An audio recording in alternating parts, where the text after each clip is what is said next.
ایک انتقام بابا کمبل کی روح نے اسرار سے لیا تھا تو ایک انتقام سارم سے اس شرعی مخلوق نے بھی لیا تھا۔ اس نے اپنا راستہ کھولنے کے لیے ایک معصوم کی زندگی اجاڑ دی تھی۔ شاہ صاحب کے پڑے ہوئے پانی سے اتنا ضرور فائدہ ہوا تھا کہ سارا کو صبر آ گیا تھا، لیکن دل ویران تھا، دل سے ابھی بھی ویرانی نہیں گئی تھی۔ اور جب سے سارم پر یہ انکشاف ہوا تھا کہ اس شرعی مخلوق نے اس کے بچے کو اس سے چھینا ہے، تب سے اس کے دل میں آگ بھڑک اٹھی تھی۔ اس نے عہد کر لیا تھا کہ چاہے کچھ بھی ہو جائے وہ اس عیار مخلوق کو اس گھر سے نکال کر ہی رہے گا۔ شاہ صاحب نے اسے 3 روز کے بعد بلایا تھا۔ اسے شاہ صاحب سے بہت امید تھی۔ اسے یقین تھا کہ شاہ صاحب اس مخلوق سے اسے نجات کے لیے ہر ممکن مدد کریں گے۔ تیسرے روز صبح آستانے پر سارم پہنچ گیا۔ آج گھر کا دروازہ بند تھا۔ اسے یوں محسوس ہوتا تھا جیسے گھر میں کوئی بھی نہیں ہو۔ اس نے سیڑھیاں چڑھنے سے پہلے دروازے کو غور سے دیکھا۔ دروازے پر کوئی تالا نہیں تھا۔ اس نے سیڑھیاں چڑھ کر دروازے پر آہستہ سے دستک دی۔ فوراً ہی دروازہ کھلا۔ یوں محسوس ہوتا تھا جیسے کوئی دروازے کے پیچھے سے اس کی راہ دیکھ رہا ہو اور اس کے لیے منتظر ہو، اور دروازہ کھلا ضرور تھا لیکن کوئی باہر نہیں آیا تھا۔ تب اچانک سارم کی نظر اس ہاتھ پر پڑی جو دروازے سے باہر آ رہا تھا۔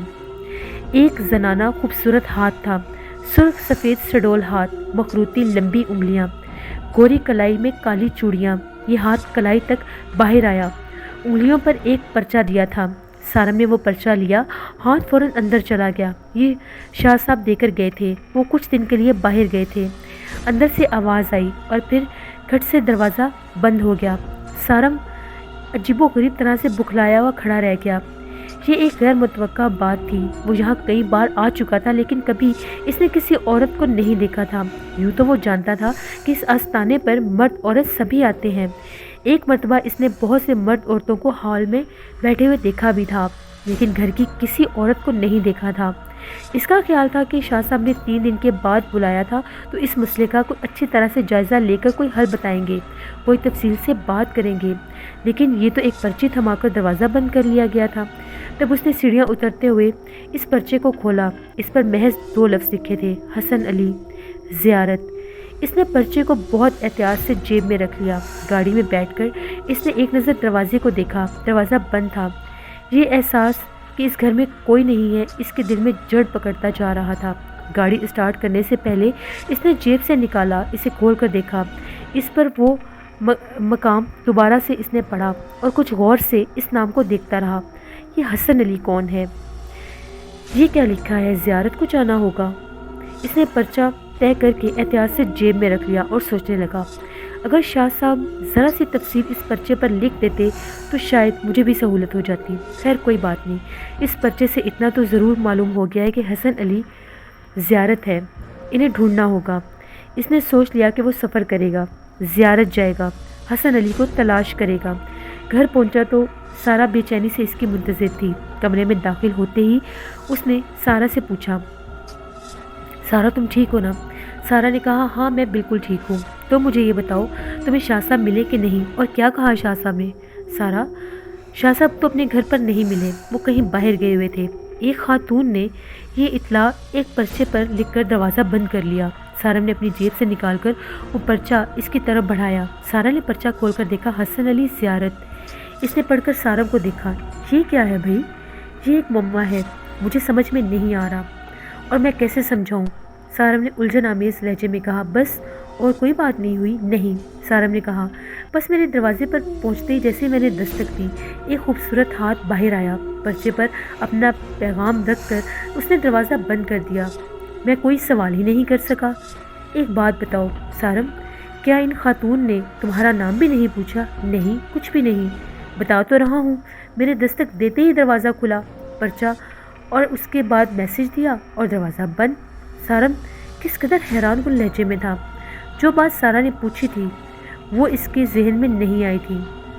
صرف بغیر نام پوچھے ہی اس خاتون نے پرچہ تمہیں کیسے تھما دیا؟ ہاں سارا، یہ بات تو قابل غور ہے۔ میرا نام پوچھے بغیر ہی انہوں نے مجھے پرچہ دے دیا، اور کیوں؟ میرا خیال ہے شاہ صاحب نے تمہاری شکل و صورت کے بارے میں کچھ بتا دیا ہوگا۔ انہوں نے دروازے پر کسی کو بتا دیا ہوگا کہ اگر کوئی آئے تو اس کو یہ پرچہ دے دینا۔ سارا نے اپنا خیال ظاہر کیا، اللہ بہتر جانتا ہے۔ سارا نے کہا، مسئلہ یہ ہے کہ حسن علی ہے کون؟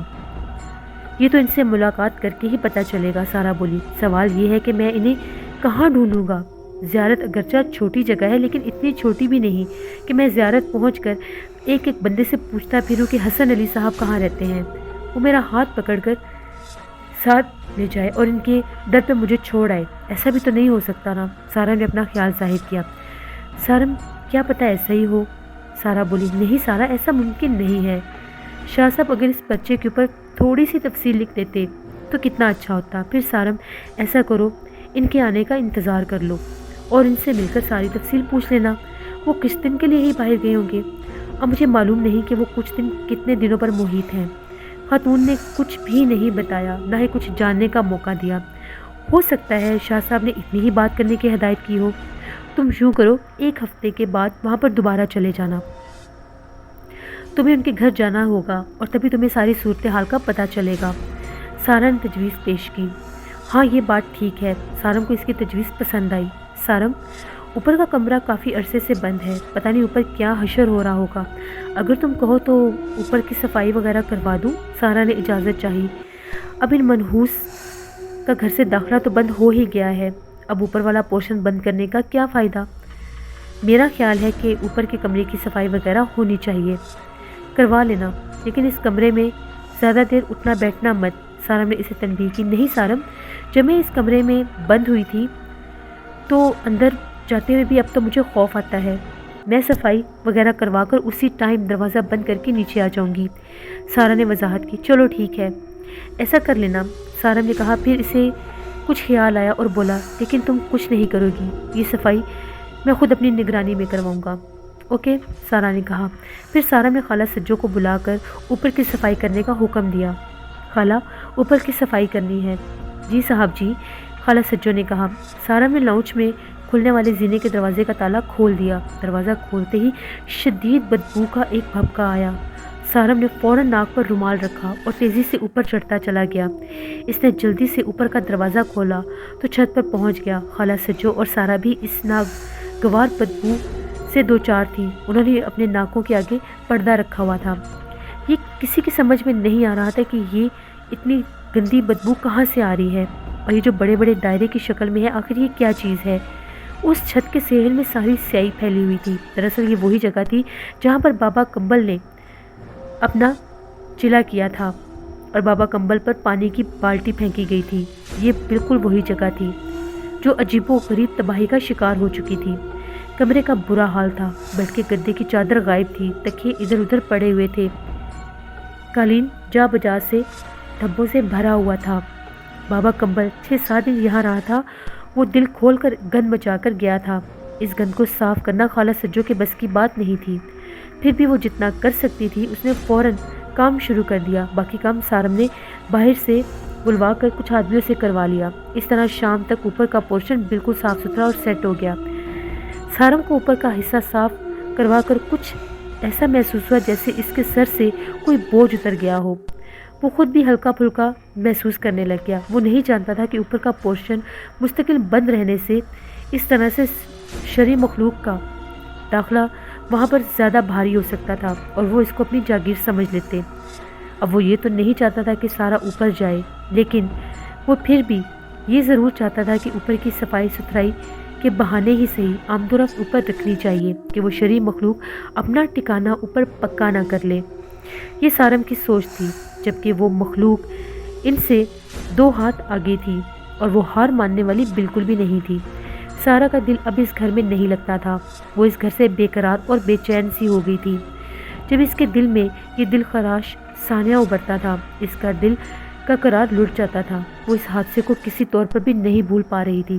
7 سال کے بعد قدرت نے اس کے دامن میں خوشیاں ڈالی تھیں اور وہ نوید مسرت دی تھی، لیکن وہ خوشی وہ سانحہ المناک میں تبدیل ہو گئی۔ بچے کی موت اس کے دل کو بالکل بھی قبول نہیں ہو رہی تھی۔ وہ تصور میں اپنے بچے کو فیڈ کرواتی تھی، نہلاتی دھلاتی تھی، اس سے باتیں کرتی تھی، اس سے دل بہلا دینے والے انداز میں کھیلتی تھی۔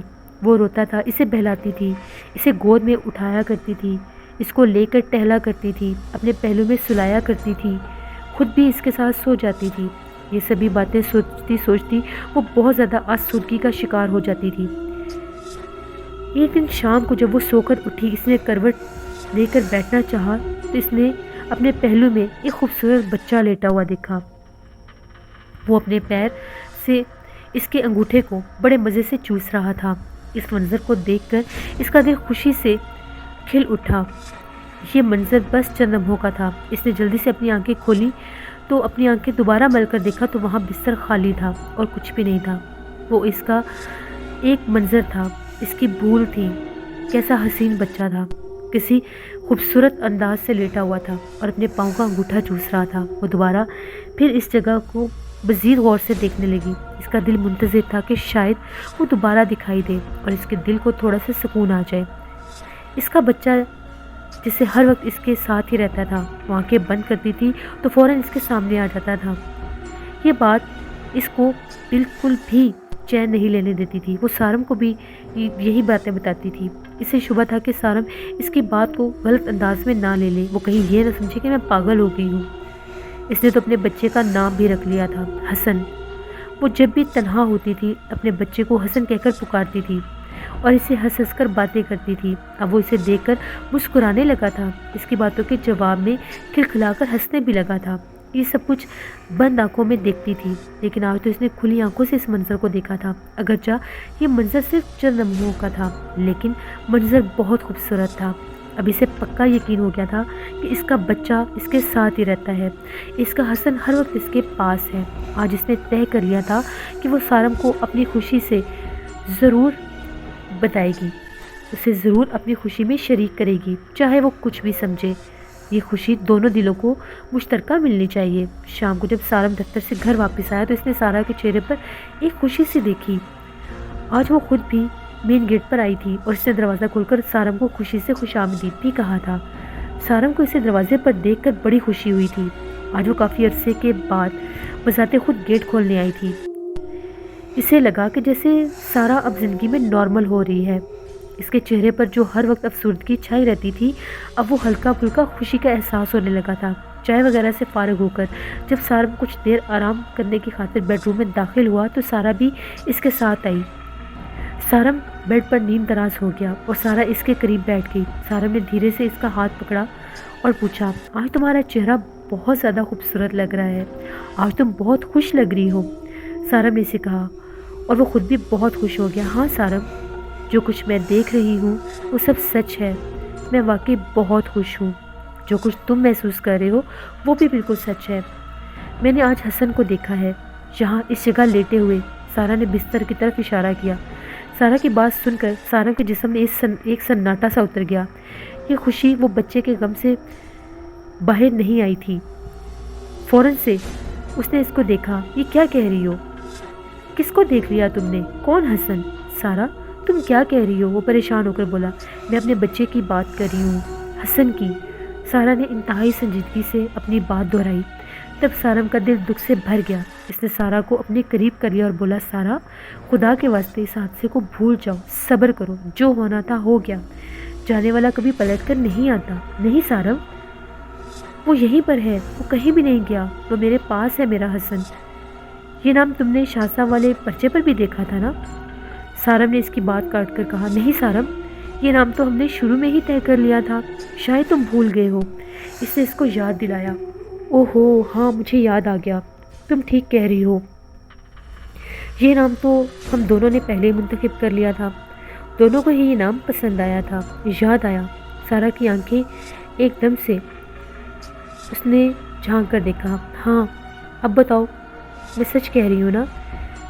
میں نے اپنے حسن کو دیکھا ہے، وہ پرجوش لہجے میں بولی۔ دل میں ایک خوف سا بھی تھا کہ کہیں سارم سننے سے انکار نہ کر دے۔ ہاں ہاں بتاؤ۔ سارم نے اپنے دل پر پتھر رکھ کر اس کی طرف متوجہ ہو کر دیکھا۔ سارم وہ یہاں لیٹا ہوا تھا، بڑے مزے سے اپنے پاؤں کا انگوٹھا چوس رہا تھا۔ اس نے